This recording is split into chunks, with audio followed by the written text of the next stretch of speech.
이 시간 오후에 함께 보실 말씀은 베드로 후서입니다. 베드로 후서 1장 12절에서 19절까지 말씀을 보도록 하겠습니다.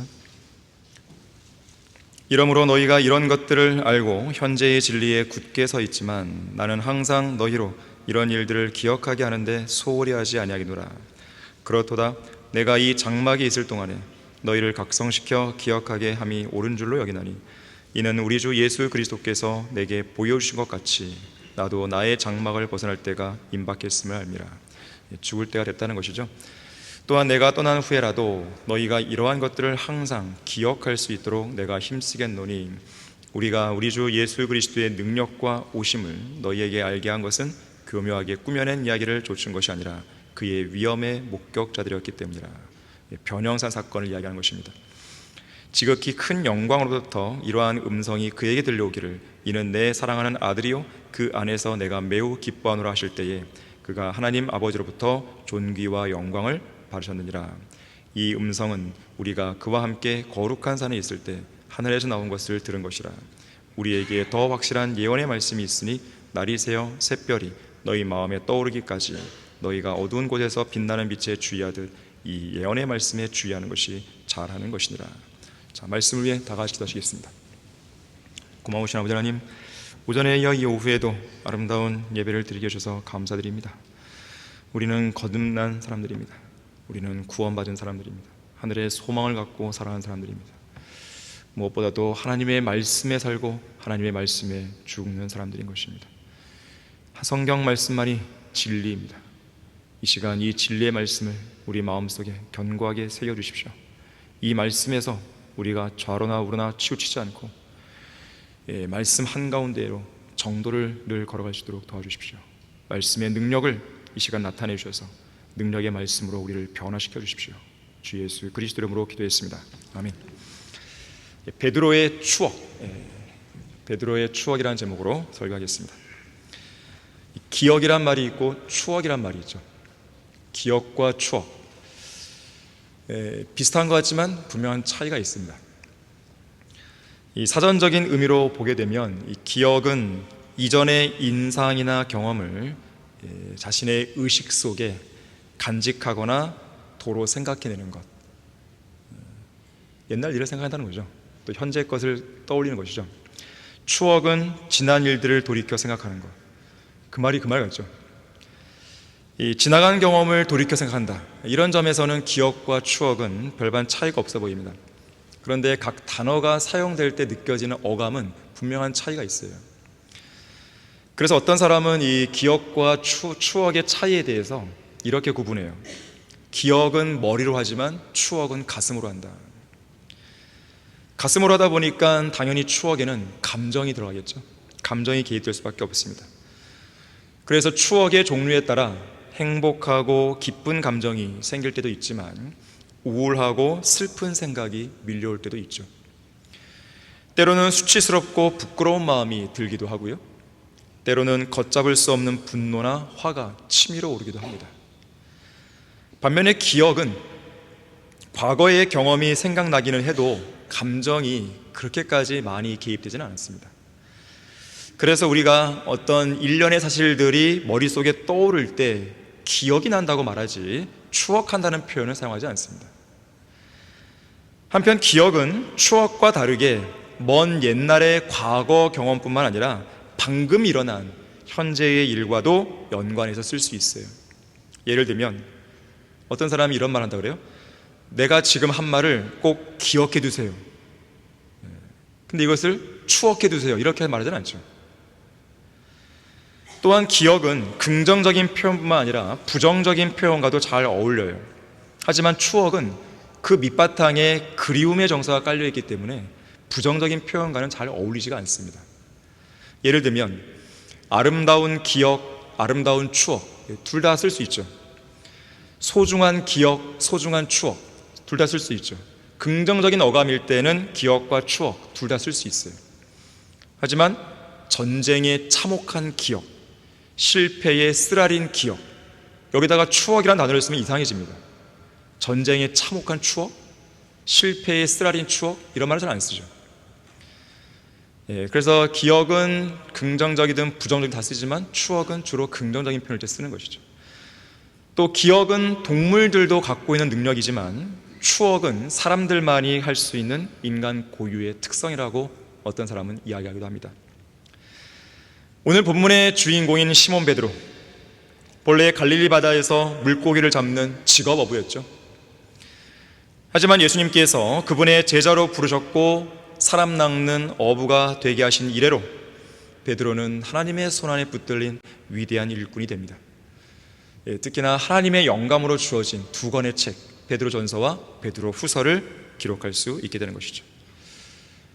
사실상 교육의 정도나 교육을 받았냐 안 받았느냐, 교육의 여부에 관계없이 그 누구라도 하나님의 손안에 붙들리면 능력 있는 위대한 일을 할 수 있습니다.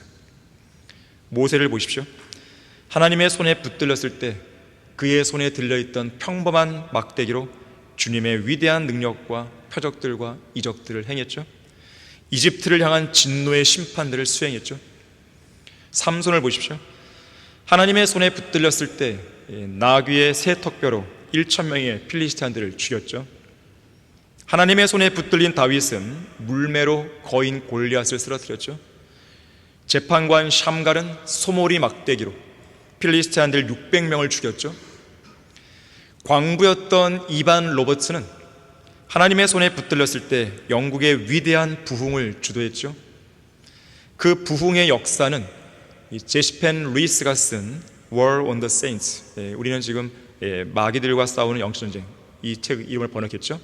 그 책의 소재가 되게 되었습니다. 교육이라면 초등학교 6학년 학력이 전부였던 D.L. 무디는 하나님의 손에 붙들렸을 때 미국의 위대한 부흥을 주도했습니다. 구두 수성공이었던 윌리엄 캐리는 하나님의 손에 붙들렸을 때 해외 선교의 불길을 땡기는 도화선이 되었죠. 오늘 이제 주인공인 전문 직업 어부였던 베드로를 보세요. 하나님의 손에 붙들렸을 때 오순절날 약 3,000명의 사람들을 주님께로 낚아 올린 위대한 어부가 되었죠. 자, 위대한 역사를 이루시는 분은 전능하신 하나님이기 때문에 어떤 사람이든지 그 사람이 하나님의 손에 붙들리기만 한다면 주님께서는 위대한 역사를 이루실 수 있는 거예요. 그 자리에, 어떤 사람 그 자리에 바로 여러분이 들어갈 수 있는 겁니다. 문제는 하나님께서 쓰시려는 그 사람에게 주님의 손에 붙들려 살고자 하는 마음이 있느냐 없느냐가 중요하죠. 또한 실제로 그 마음 그대로 자신의 몸을 드리고 있냐 드리고 있지 않냐가 문제인 것이죠. 오늘 우리는 베드로를 보는 것이에요. 하나님의 위대한 손 안에 붙들린 베드로. 여러분은 베드로 하면 어떤 사건이 떠오릅니까? 어떤 장면이 먼저 떠오릅니까? 사복음서에서 베드로가 예수님과 동행하면서 겪었던 여러 가지 사건과 장면들이 머릿속에 떠오를 것입니다. 실제로 베드로는 3년 6개월 동안 예수님과 함께 사역하면서 주님이 행하신 여러 가지 치유, 능력, 이적들, 기적들, 표적들을 경험했죠. 심지어 예수님의 명령에 따라 직접 물 위를 걷기도 했습니다.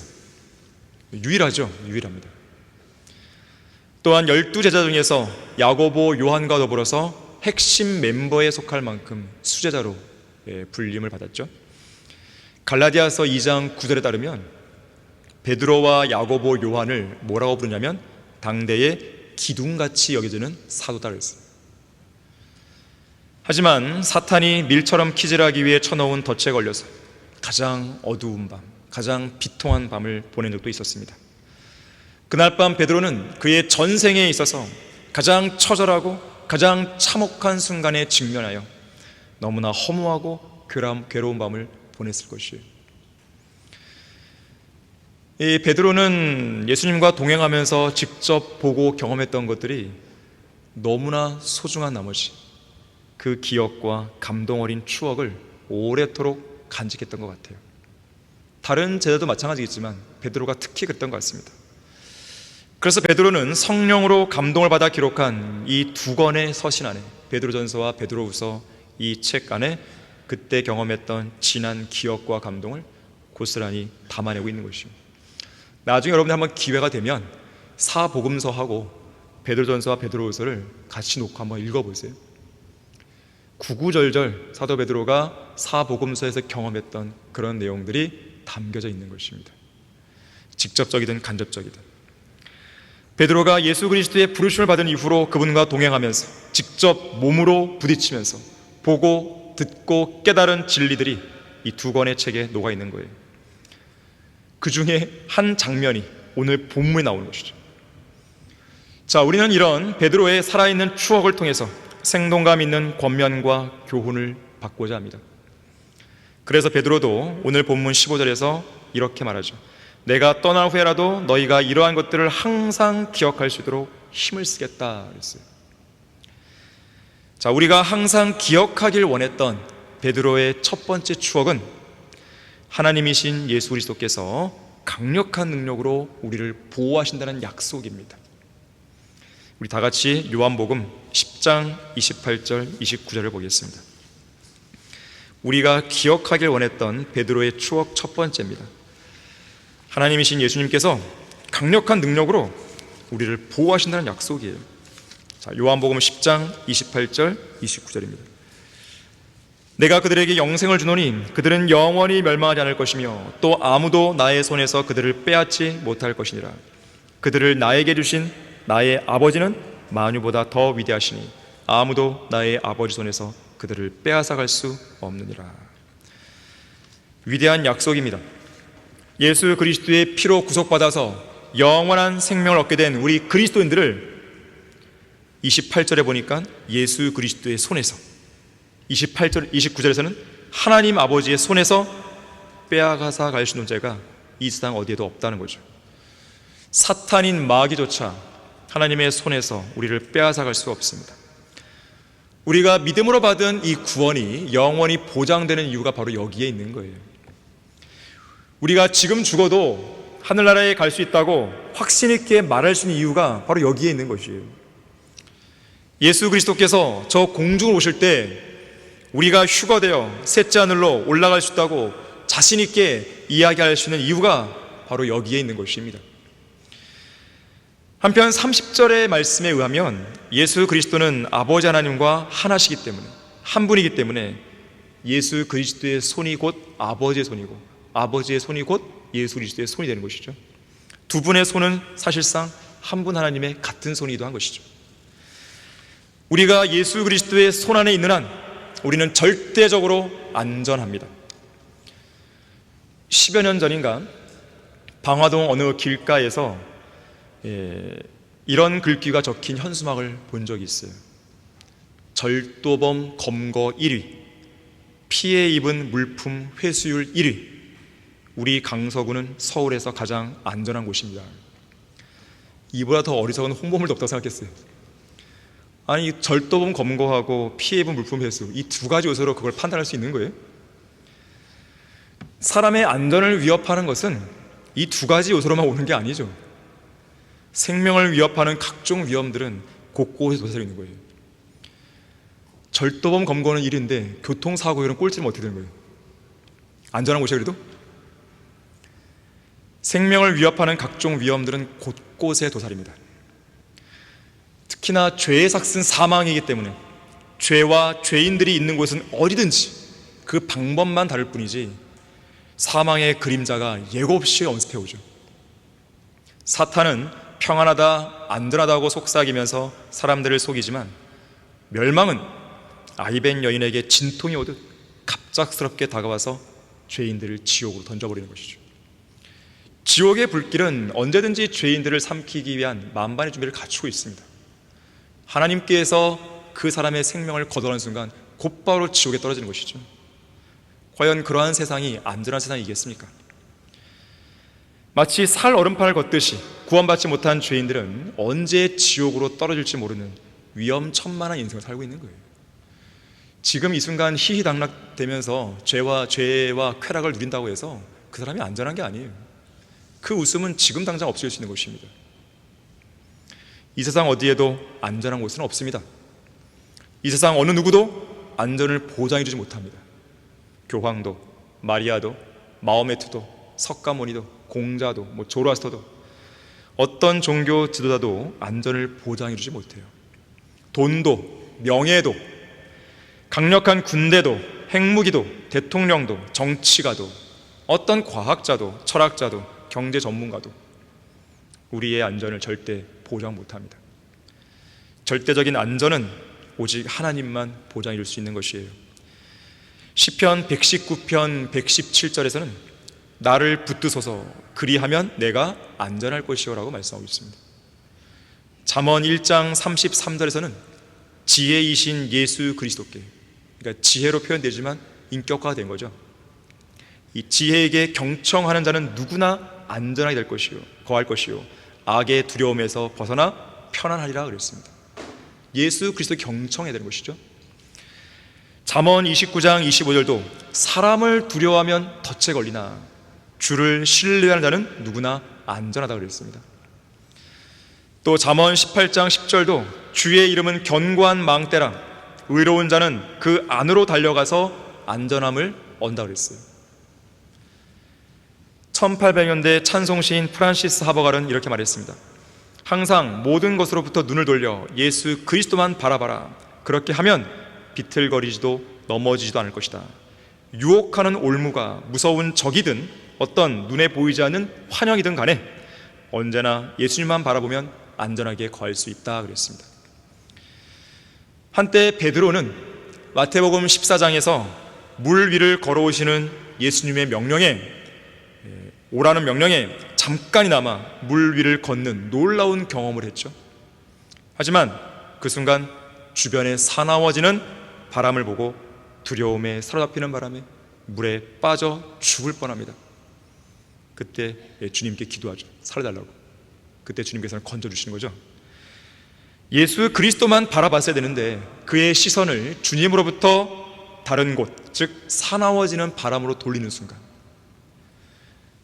이것이 바로 인간에게 있어, 성도에 있어 가장 큰 근본적인 문제예요. 그랬을 때에 위험천만한 것으로 떨어지는 것이죠. 그래서 예수 그리스도의 극적인 도움으로 목숨을 건지기는 했어도 오 너 믿음이 적은 자야 어찌하여 의심하였느냐, 이런 책망을 듣게 된 것이에요. 자, 이렇듯 예수 그리스도의 강력한 보호하심의 약속과 그 약속에 따른 소중한 경험을 기억한 베드로는 그가 쓴 베드로전서 1장 5절에서 이렇게 기록하는 거예요. 너희는 마지막 때에 나타내려고 예비하신 구원을 얻기 위하여 믿음으로 말미암아 하나님의 능력으로 보호받고 있느니라. 다시 말해서 우리의 구원은 영원히 보장된다 해도 이 땅에서 하나님의 능력으로 보호받는 조건은 바로 믿음, 오직 믿음이라는 것을 우리 성도들이 기억하기를 원했던 것입니다. 그가 예수님을 온전히 신뢰하지 못하고 주변에 바람을 봤을 때 물에 빠져 죽을 뻔했듯이 그렇게 하지 말라는 것이죠. 자, 우리가 항상 기억하길 원했던 베드로의 두 번째 추억입니다. 이건 추억이라기에는 좀 어려운 부분이 있어요. 아까도 말했지만 추억은 긍정적인 것과 주로 연관되어 있다고 했어요. 바로 두 번째는 뭐냐면 울부짖는 사자처럼 삼킬 자를 찾아 두루다니는 사탄의 강력한 키질이에요. 키질. 베드로에게는 사탄에게 키질당한 그 경험이 그 어떤 기억보다도 가장 쓰라리고 가장 가슴 아픈 기억으로 남았을 것입니다. 그렇게 뼈아픈 실패를 경험한 베드로가 베드로전서 5장 8절에서 이렇게 기록하죠. 정신을 차리고 깨어있으라. 이는 너희의 대적 마귀가 울부짖는 사자처럼 삼킬 자를 찾아 두루 다니기 때문이라 그랬어요. 이것은 베드로가 정말로 경험했던 그 경험에서 묻어나오는 말씀인 것이에요. 한번 된통 당한 적이 있는 것이죠.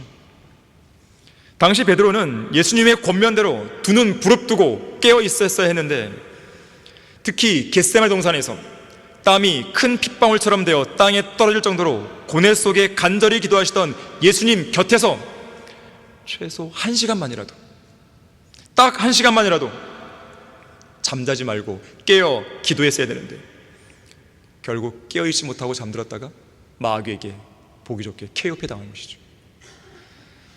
마지막 만찬이 있던 그날 밤을 떠올려 보십시오. 예수님은 누가복음 22장 31절에서 베드로에게 경고합니다. 시몬아 시몬아 보라, 사탄이 너희를 밀처럼 키질하려고 차라느니라. 하지만 너무나 교만하게도 베드로는 그 심각성을 전혀 인지하지 못했습니다. 그를 키질하려는 마귀의 공격을 경계하는 데 실패한 것이죠.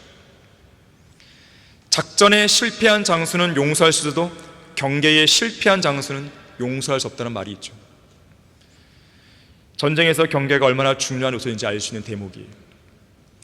미국 남북전쟁 당시 남북은 소속의 다니엘 하비 힐 장군이 있었는데요, 이 장군은 경계와 관련해서 이렇게 말했습니다.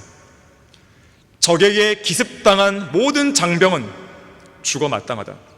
그런 자들에게는 먹을 것을 줄 필요조차 없다 그랬어요. 먹을 자격도 없다는 거죠. 교회의 위기는 주로 언제 찾아오는 것인가? 울부짖는 사라처럼 삼킬자를 찾아 두루다니는 마귀의 계략에 대해서 깨어있지 못할 때 위기가 옵니다.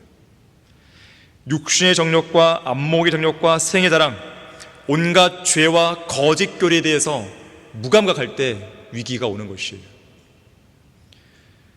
세상의 풍조와 사탄의 공격에 완전히 무감각할 때 위기가 찾아오는 것입니다. 안전하다 싶을 때, 아니라는 생각이 들 때, 이 정도면 개슷했어, 편안할 때, 그때 위기가 찾아오는 거예요.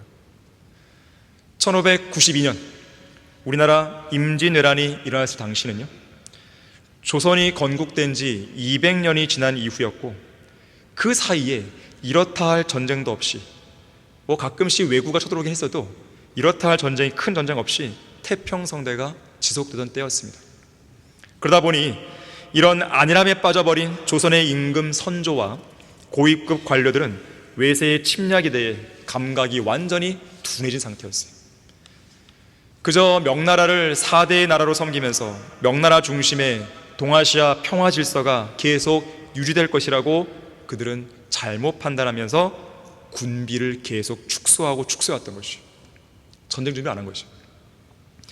일본에서 쳐들어올 조짐이 뚜렷하게 보였음에도 불구하고 전혀 대비를 안 했습니다. 결국 전란이 일어나자 수도 한양은 20일 만에 점령당하고 말죠. 게임이 안 되는 거예요, 현장이. 파죽지세로 일본은 부산 쪽으로 들어와서 올라가게 된 것이죠. 백성들을 지키고 백성들과 함께 싸웠어야 할 선조는 도망가기 급급했죠. 너무나도 빠른 속도로 도망갑니다. 한양이 불과 사흘 뒤에 함락될 것이라는 소식을 들었을 때 새벽녘에 백성들 몰래 궁궐 뒷문으로 빠져나와 임진강을 건넜고 불과 이틀 만에 개성에 도착하게 됩니다. 도착하는 동안 밥도 제대로 먹지 못한 채 직선거리로 60km 넘는 이 거리를 쉼없이 달렸다고 그래요. 그리고 한양이 실제로 함락됩니다. 이제 개성도 위태위태한 거죠. 실제로 함락된 그 다음날 신하들이 하루만 늦춰 떠나서 밥이라도 챙겨가자고 간청했지만 선조는 그날 저녁에 즉시 평양을 향해 떠납니다. 그리고 나흘 만에 평양에 도착해요. 이 나흘 동안 무려 160km를 주파하게 되는데 이 놀라운 도주 속도는 왜군보다 1.7배나 빨랐다고 그래요. 당시에 왕은 이렇게 하고 있는 사이에 그래도 깨어 있어서 전쟁을 준비했던 사람이 있었습니다. 바로 이순신 장군과 그의 병사들이었다고 그래요. 당시 전란으로부터 나라를 지켜내고 임진왜란을 끝낼 수 있었던 주요 이유들 중에 하나가 바로 이순신 장군이죠. 자, 우리의 대적인 마귀가 3킬자를 찾아 두루다니다가 바로 우리 집 현관문 앞까지 와서 그 문을 뚫고 들어오려고 잔뜩 기회를 엿보고 있다는 사실을 항상 기억하셔야 돼요. 그리스도인은 마귀와 치열한 영적 전쟁을 치르고 있다는 것, 우리는 전쟁 한복판에 들어와 있다는 것을 잊으시면 안 되는 것입니다. 파수꾼의 임무가 뭐겠습니까? 자기 자신과 주변의 사람들을 위해 늘 깨어있는 것이죠. 이 교회를 위해 깨어있는 것이죠.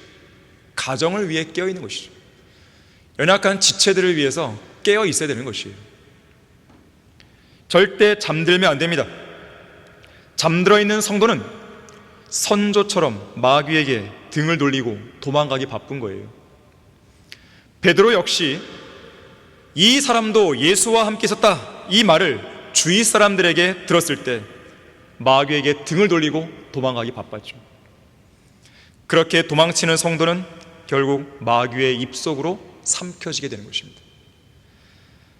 특히 어떤 성도는 마귀의 입속에 이미 삼켜졌음에도 불구하고 그런 사실을 전혀 모르고 있어요. 예를 들면 이런 성도들입니다. 중립지대에 서 있거나 아군도 적군도 아닌 애매모호한 자세를 취하고 있는 것이죠.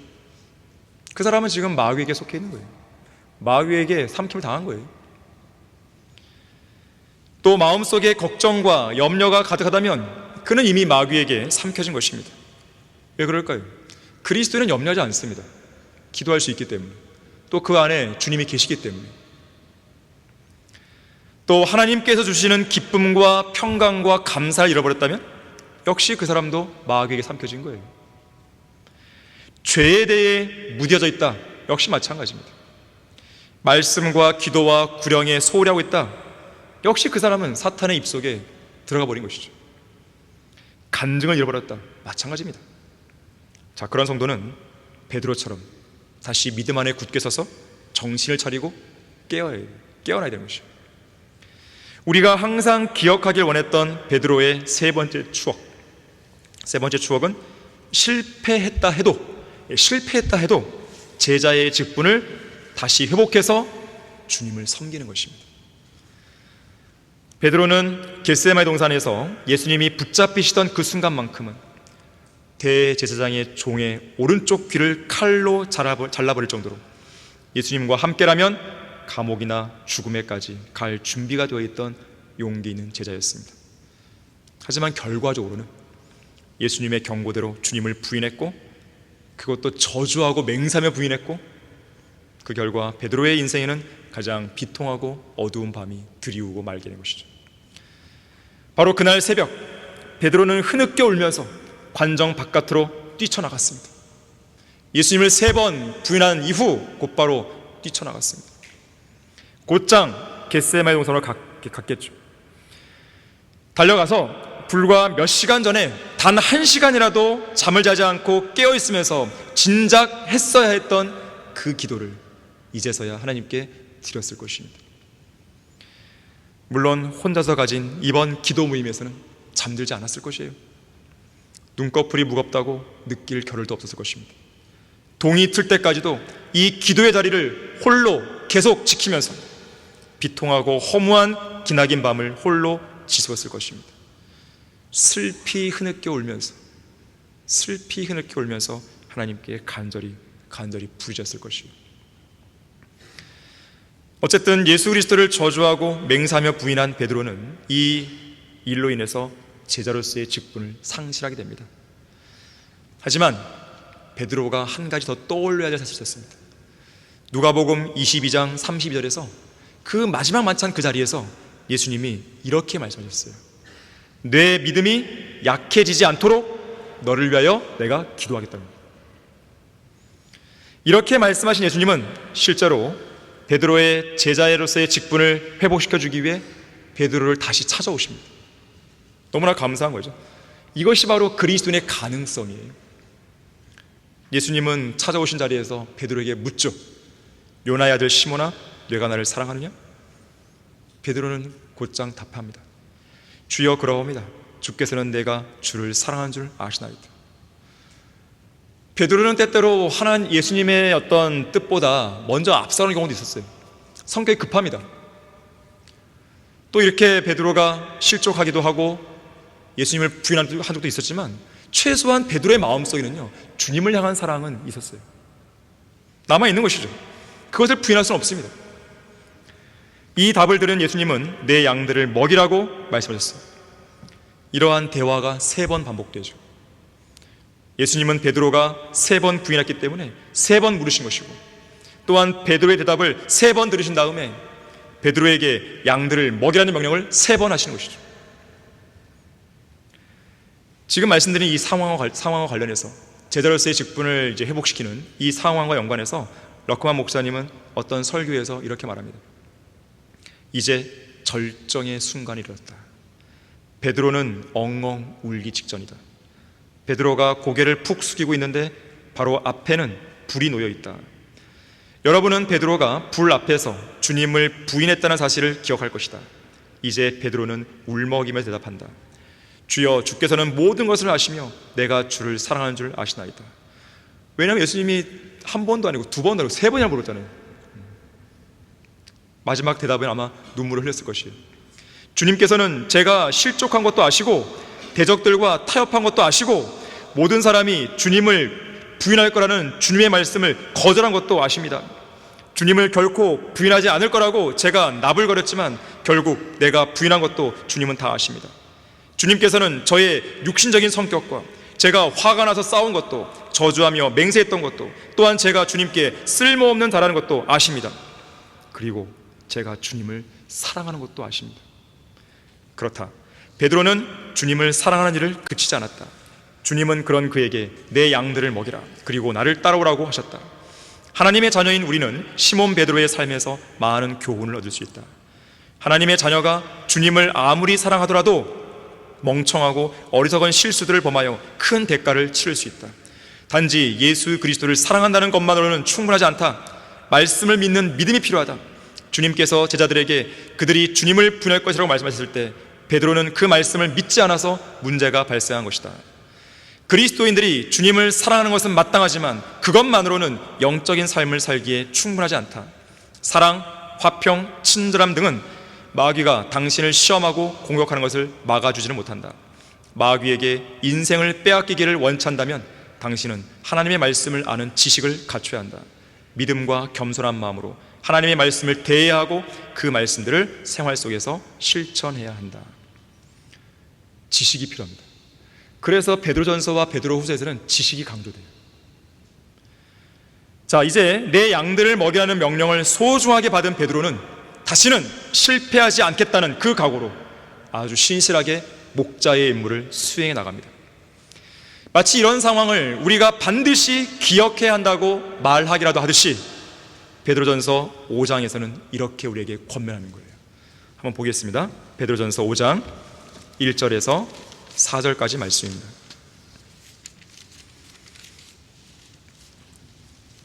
내가 너희 가운데 있는 장로들에게 권하노니 나도 장로된 자요 그리스도의 고난의 증인이며 또한 장차 나타나게 될 영광에 동참하게 될 자라. 너희 가운데 있는 하나님의 양무리를 치고 돌보되 마지못하여 하지 말고 자원함으로 하며 더러운 이익을 위하여 하지 말고 준비된 마음으로 하며 하나님께서 맡겨주신 자들을 지배하려 하지 말고 오직 양무리의 본이 되라. 그리하면 목자장이 나타나실 때 너희가 시들지 않는 영광의 면류관을 받으리라. 하나님의 양무리를 치는 목자의 임무를 수행한 베드로는 평생에 주여, 주께서는 모든 것을 아시며 내가 주를 사랑하는 줄 아시나이다라는 이 고백을 잊지 않았을 것입니다. 우리가 주님을 섬기는 동기 역시 주님을 향한 사랑에서 시작되어야 한다는 것을 잊지 마시길 바라는 거죠. 우리가 항상 기억하길 원했던 베드로의 네 번째 추억은요, 오늘 본문에 나오듯이 예수 그리스도의 재림을 보여주는 변형산 사건입니다. 본문 내용을 반영하고 있는 내용이 마태복음 17장에 나오는데, 자, 마태복음 17장 1절과 2절 한번 찾아보겠습니다. 마태복음 17장 1절과 2절입니다. 여기에 나오는 산은 사실상 신의 산인데 예수님께서 그 몸이 이제 변모되신 모습이잖아요. 예수님 모습이. 그래서 변형산이라는 별칭이 붙은 거죠. 17장 1절 2절에서 엿새 후에 예수께서 베드로와 야고보의 형제 요한을 데리고 따로 떨어져 있는 높은 산으로 올라가시어 그들 앞에서 변형되시니 그의 얼굴은 해처럼 빛나고 그의 옷은 빛처럼 희어지더라. 5절도 보시면요, 5절 베드로가 직접 목격한 게 나오고 또 베드로가 직접 음성을 듣기도 합니다. 5절에서 그가 아직 말하는 중인데 보라, 빛나는 구름이 그들 위를 덮더라. 보라, 구름 속에서 음성이 있어 말하기를 이는 내 사랑하는 아들이요 그 안에서 내가 기뻐하노니 너희는 그의 말을 들으라 하는지라.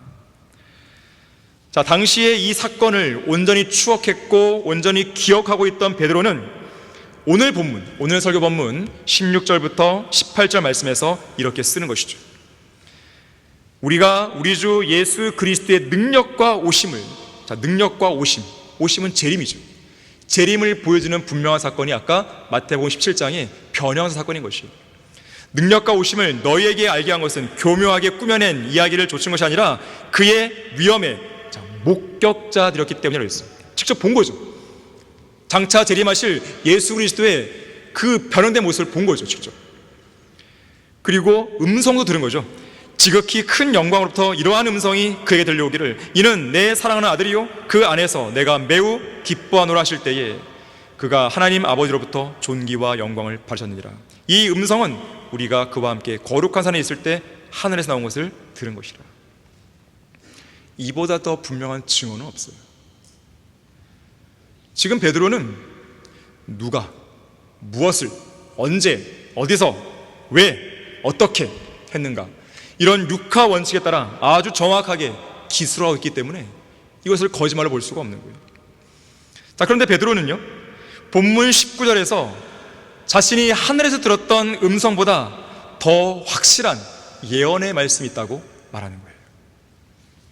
다시 말해서 구약시대의 어떠한 환상보다도, 베드로가 실제로 목격한 변형산 사건보다도, 베드로가 직접 하늘로부터 들었던 그 어떤 음성보다도 더 확실한 예언의 말씀이 있다고 말씀하는 거죠. 특히 그 말씀은 기록된 말씀, 성경의 형태로 우리 손에도 들려있는 것이죠. 그러면서 본문 19절에서는 바로 이 예언의 말씀에 주의하는 것이 잘하는 것이다라고 해요. 잘 사는 인생 중 한 가지가 바로 이것이에요. 예언의 말씀에 주의하는 것이죠. 언제까지 주의해야 되는 것인가? 날이 새어 샛별이 우리 마음에 떠오를 때까지. 샛별, 영어로 데이스타예요. 데이스타, 낮의 별, 일종의 낮의 별이죠. 데이스타. 요한계시록 22장 16절에서는 이 별을 가리켜서 새벽별, 모닝스타, 아침의 별이죠, 일종의. 중요한 것은 성경에서 말하는 새벽별은 사람들이 흔히 말하듯이 금성이 아니에요. 태양입니다. 태양. 엄밀히 말해서 금성은요, 별, 항성이 아닙니다. 행성이죠. 왜냐하면 여느 항성들처럼 스스로 빛을 내지 못하기 때문에 그렇습니다. 하지만 이 태양빛을 반사하는 것인데, 해가 뜨기 직전에 태양의 빛을 반사해서 아주 밝게 빛을 발한다 하여 사람들은 금성을 가리켜 새벽별이다, 샛별로 불렀던 것이에요. 하지만 그건 사람들 얘기고요. 성경에서는 샛별, 새벽별은 태양입니다. 태양은 스스로 빛을 내는 별이죠. 태양, 곧 새벽별은 아침에 동쪽 하늘에서 떠오르죠. 그리고 낮을 주관합니다. 그래서 아침의 별, 모닝스타, 혹은 낮의 별, 데이스타, 이렇게 말하는 거예요. 샛별, 새벽별을 말하는 것이죠. 자, 어쨌든 태양을 가리키는 샛별 또는 새벽별은 예수 그리스도의 고유한 이름이기도 합니다. 성경에서 의의 태양은 예수 그리스도시죠. 예수님은 샛별이고 새벽별이십니다. 그래서 요한계시록 22장 16절에서는 나는 다윗의 뿌리요 자손이며 또 빛나는 새벽별이라고 말씀하는 거예요. 자, 그런데 오늘 본문 19절에는요, 샛별로 불리는 태양이 동쪽 하늘에서 떠오르지가 않죠.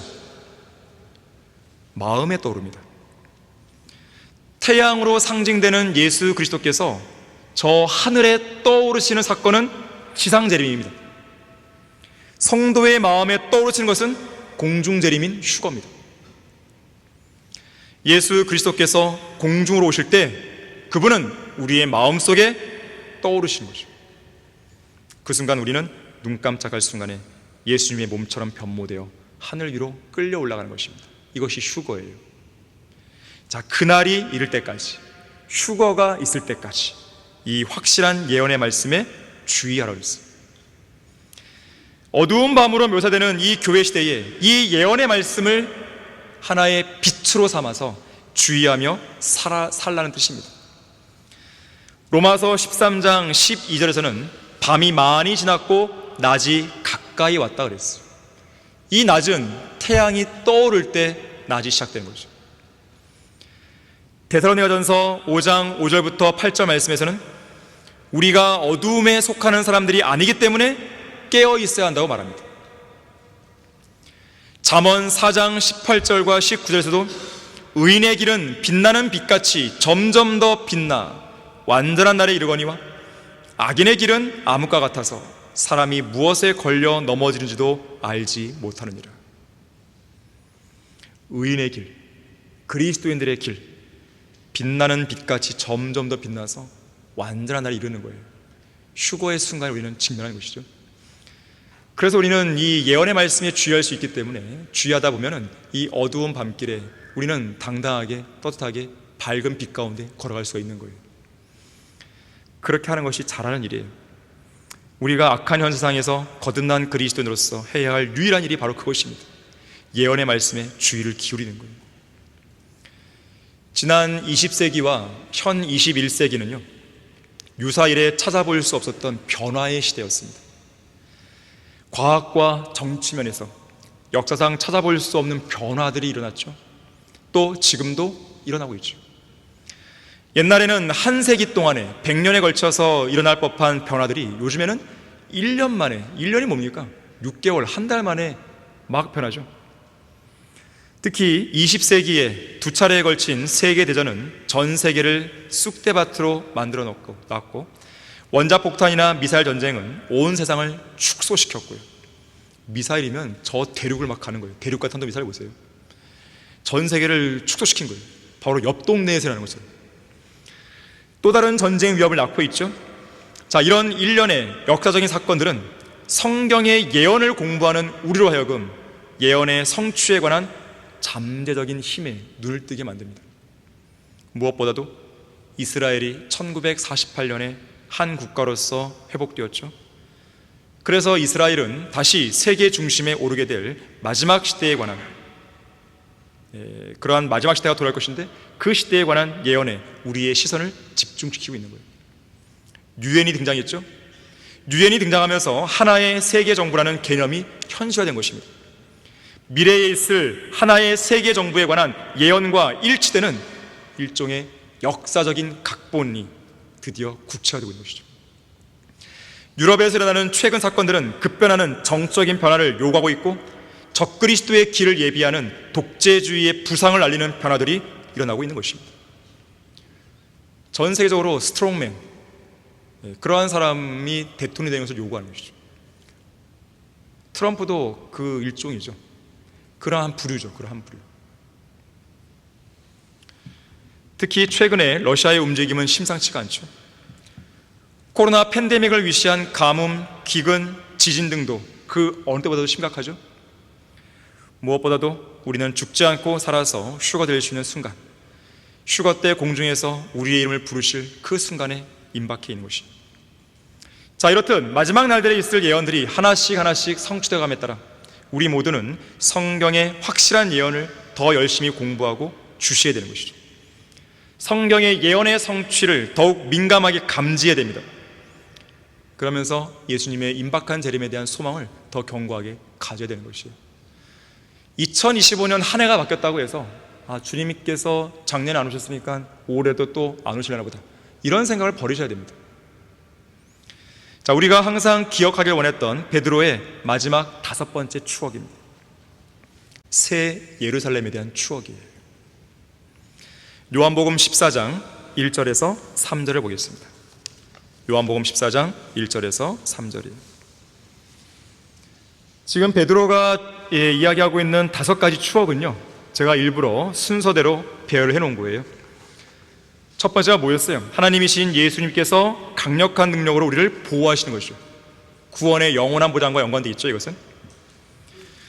두 번째는 뭐였습니까? 울부짖는 사자처럼 삼킬 자를 찾아 두다니는 사탄의 강력한 기질이죠. 영적 전쟁이죠. 세 번째는 뭐였습니까?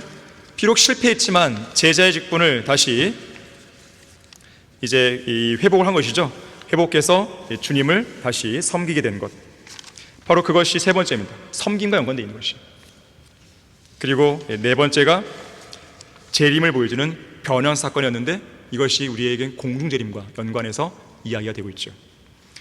자, 마지막 5번째는 휴거 이후에 있을 일들과 연관이 되는 것인데요, 바로 새 예루살렘에 대한 소망입니다. 자, 14장 1절에서 너희는 마음에 근심하지 말라. 너희가 하나님을 믿으니 또한 나를 믿으라. 나의 아버지 집에는 많은 저택들이 있느니라. 그렇지 아니하면 내가 너희에게 말하였으리라. 나는 너희를 위하여 처소를 마련하러 가노라. 내가 가서 너희를 위하여 처소를 마련하면 다시 와서 너희를 내게로 영접하여 내가 있는 그곳에 너희도 있게 하리라. 자, 이 약속을 기억한 베드로는 그 약속을 간절히 소망하는 가운데 베드로전서 1장 4절에서 이렇게 기록합니다.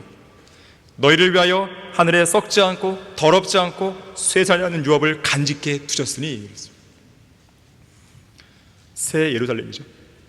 새 예루살렘은 구원받은 우리 그리스도인들이 휴거된 이후에 그리스도의 심판석과 어린 양의 혼인식과 천년왕국을 지나 저 영원 시대에서 신랑이신 예수 그리스도와 영원 무궁토록 살게 될 거처인 것이죠. 우리는 항상 그 영원한 처소에 대한 환상을 갖고 살아야 돼요. 그 영원한 거처가 어떻게 생겼는지 궁금해하지도 않고 기대하지도 않고 그렇게 사는 성도가 있다면 그 성도는 그야말로 이상한 성도예요. 하나님과 함께 걷는 길이란 책을 쓴 필립 켈러는 이렇게 말했습니다. 당신은 오직 하나님과만 길을 걷는 가운데 그분께서 눈앞에 보여주시는 새로운 전경을 하나님과 함께 바라본 적이 있는가? 요한계시록 21장 20장에 보게 되면 사도 요한이 주의 천사와 함께 바라보잖아요. 새 예루살렘. 우리가 21장, 22장 계시록을 읽을 때 여러분은 주님과 함께 바라보고 있는 거예요. 새 예루살렘. 이 전경을 펼쳐 보여줄 때 여러분은 막 가슴이 벅차오릅니까? 막 기대가 막 됩니까? 필립 켈러는 계속 말합니다. 하나님께서 당신의 눈을 크게 열어주시고 한 번도 가보지 않았던 새로운 세계를 펼쳐 보여줄 때 가슴에서 솟구치는 새로운 활력에 열광해 본 적이 있는가? 우리는 계시록 21장, 22장에 펼쳐 읽을 때마다 하나님께서 새 예루살렘의 모습을 우리에게 보여주실 때마다, 그리고 우리의 눈을 크게 열어주시고 우리가 한 번도 가보지 않았던 새 예루살렘을 우리에게 펼쳐 보일 때마다 우리는 열광해야 돼요. 주님 고맙습니다. 그 환상을 생각하는 것만으로도 가슴에 벅차 올라야 됩니다. 우리는 주님께서 보여주시는 새 예루살렘에 환호해야 되는 것이죠. 내가 가서 너희를 위하여 처소를 마련하면 다시 와서 너희를 내게로 영접하여 내가 있는 그곳에 너희도 있게 하리라. 이 위대한 약속과 소망으로 우리의 가슴은 벅차 올라야 되는 것입니다. 1945년 미국 텍사스주 댈러스에서 열린 어느 복음 전도 집회에서 있었던 일입니다. 그 집회에서 어떤 젊은 그리스도인 사업가가 이 저녁 집회 이 강단에 서서 간증을 하고 있었어요. 그 간증 내용을 보니까 어떤 우연치 않은 기회에 작은 꼬마 아이로부터 배운 매우 값진 교훈에 관한 간증이었습니다. 사실 지난 수개월 동안 이 젊은 그리스도인의 사업은 밑바닥으로 곤두박질 치고 있었고 이제는 완전히 파탄날 지경이었습니다. 무엇을 어떻게 수습해 볼 수 있는 상황도 아니었기에 이 사업가는 시리에 빠져서 낙담과 절망 속에 하루하루를 보냈다 그래요. 그러다 어느 날 기분 전환도 하고 마음도 추스를 겸 해서 그는 자동차를 몰고 도시 외곽으로 나갔다고 이야기합니다. 그리고 수십 킬로미터를 갔을까? 번잡한 거리와 주택가를 벗어나 사람들이 거의 다니지 않는 길에 도착했을 때 무작정 차를 멈춰 세웁니다.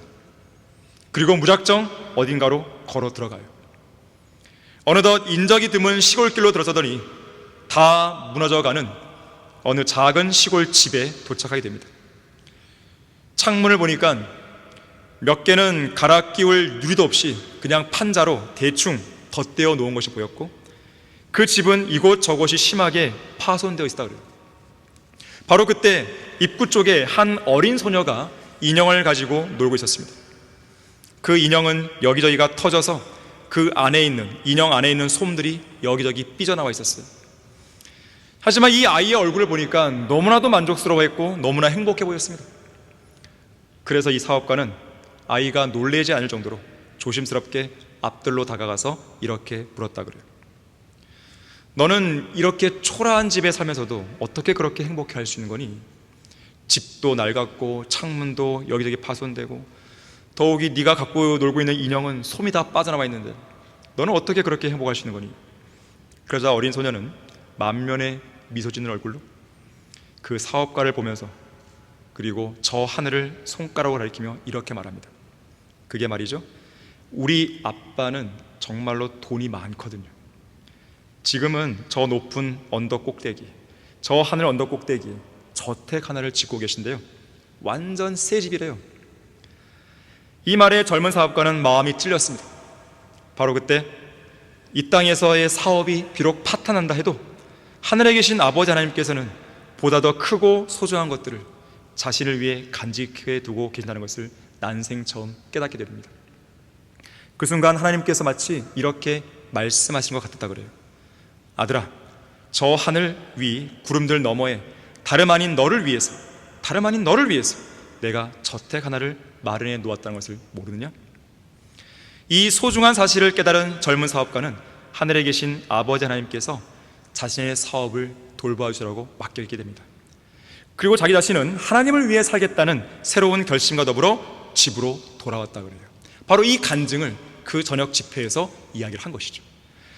근데 마침 그날 저녁 그 집회에 유명한 찬송 작사자 아이라 스탠필이 참석해 있었습니다. 이 젊은 사업가의 간증에 매우 감동을 받은 나머지 이 아이라 스탠필은 집으로 돌아와서도 그 간증을 잊지 못했다 그래요. 그래서 다음날 아침 일찍 일어나서 피아노 앞에 앉습니다. 그리고 이 찬송을 작곡하게 된 것이죠. 나 사는 집 심히 누추하고 은이나 금 거의 없어도 나는 만족하리. 구속받은 자들 환하게 빛날 저 도성에서 은으로 둘러싸인 황금집을 바라보기 때문이라네. 늙음 없는 찬란한 그 땅, 저 높은 언덕 위에 나를 위한 아름다운 저택 하나가 마련되어 있네. 언젠가 그곳에 가면 다시는 방황하지 않고 순금으로 된 도성의 거리들 위를 거닐게 되리라. 결론을 맺겠습니다. 오늘 본문을 보게 되면 12절, 13절, 15절에서 기억, 각성 이런 단어가 계속 강조됩니다. 베드로가 평생 동안 잊지 않고 기억했던 5가지 추억을 우리 역시 기억해야 되고 우리를 위한 소중한 교훈들로 우리 마음속에 새겨야 돼요. 오늘 설교를 통해 우리가 5가지 추억을 온전히 간직하길 원하시는 하나님께서는 이사야 49장에서 이렇게 말씀하십니다. 한번 찾아보겠습니다. 이사야 49장 14절에서 16절까지 말씀입니다.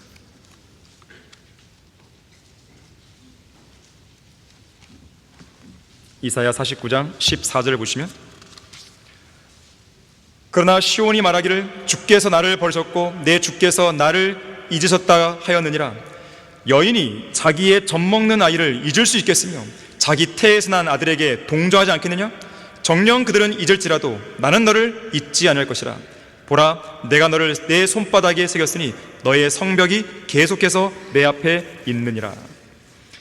자, 우리가 종종 하나님을 잊은 적이 있을지언정 하나님께서는 결코 우리를 잊으신 적이 없습니다. 그것은 있을 수도 없는 일이에요. 우리는 그분의 몸 안에 들어와 있고 우리의 몸은 그분의 소유이자 그분의 재산이기 때문입니다. 물론 우리 중에는 주님께서 나를 버리셨고 나를 잊으신 것 같다고 말하고 싶은 사람이 있을지 모르겠습니다. 너무나 삶이 힘들고 몸도 마음도 다 지쳐서 눈물과 한숨이 절로 나오는 성도들이 있을 수 있습니다. 문제들은 쌓여만 가고 해결책은 전혀 보이지 않는 산적한 어려움들로 인해서 깊은 좌절과 낙심과 극심한 어두운 터널을 통과하고 있는 성도들도 있을 수 있어요. 어쩌면 그 옛날 욥처럼 2중 3중으로, 그것도 숨 쉴 틈조차 주지 않고 들이닥치는 어려움들로 인해서 모든 것을 포기하고 싶은 성도들이 있을지 모르겠습니다. 저는 그런 분들의 마음속 괴로움과 깊은 한숨과 순간적으로 터져나오는 불평과 불만과 원망과 반항심을 억지로 누르라고, 그리고 누르고 또 누르면서 살라고 그렇게 말하고 싶은 생각은 없어요. 왜냐하면 그런 문제들은 억지로 누른다고 해서 해결될 문제는 아니기 때문에 그렇습니다. 하지만 한 가지 분명한 것은 그 모든 문제를 해결해 주실 수 있는 분은 오직 하나님 한 분뿐이시고 그 문제에 관한 한 완벽한 해결자이신 예수 그리스도께서 구원받은 여러분 한 사람 한 사람 안에 지금 이 순간에도 살아계신다는 것이죠. 그리고 이제 곧 있으면 우리를 절대로 잊지 않으시는 주님께서 우리를 데리러 저 공중으로 오실 것이에요. 자, 그래서 우리가 다른 건 잊어버린다 하더라도 반드시 잊지 말고 기억해야 할 한 가지는 주님께서 오실 날이 얼마 남지 않았다는 사실이에요. 재림을 기다리지 않는 사람은 진정한 그리스도인이 될 수 없고, 재림을 외치지 않는 사람은 진정한 청지기가 될 수 없습니다. 재림을 기다리는 사람만이 살아있는 그리스도인이에요. 우리의 마음이 재림을 향한 열망과 소망으로 가득 채워져 있지 않으면 활력이 있는 영적인 삶을 유지할 수가 없습니다. 올해 2025년, 우리가 오늘 오전도 그렇지만 오전도 그렇고 오후도 그렇지만요, 조금만 더 인내하고 주님의 오심을 간절히 기다려야 되는 것이에요. 오늘 베드로가 추억했던 그 5가지 사항, 특히 마지막 그 휴가에 대한 소망, 이것을 여러분들이 꼭 마음속에 잘 간직하길 바라겠습니다. 자, 기도하겠습니다. 위대하신 아버지 하나님, 우리는 주님께서 속히 오시길 바라지만 주님께서는 우리에게 2025년을 허락하셨고 벌써 19일이 흘러갔습니다. 혹시 우리 안에 연초에 계획했던 계획들이 틀어진 부분들이 있다면 다시 한번 마음을 다잡게 해주시고, 주님께서 오실 날이 얼마 남지 않았다는 이 믿음과 소망 속에서 우리가 마땅히 해야 될 일들을 온전히 수행할 수 있도록 도와주십시오. 우리 성도들이 최소한, 다른 건 몰라도 최소한 말씀과 기도와 구령에 관한 그 어느 누구에도 뒤처지지 않도록 해주십시오. 이 3가지를 수행하는 가운데 결코 실족하지 않도록 해주시기 원합니다. 주 예수 그리스도 이름으로 기도했습니다.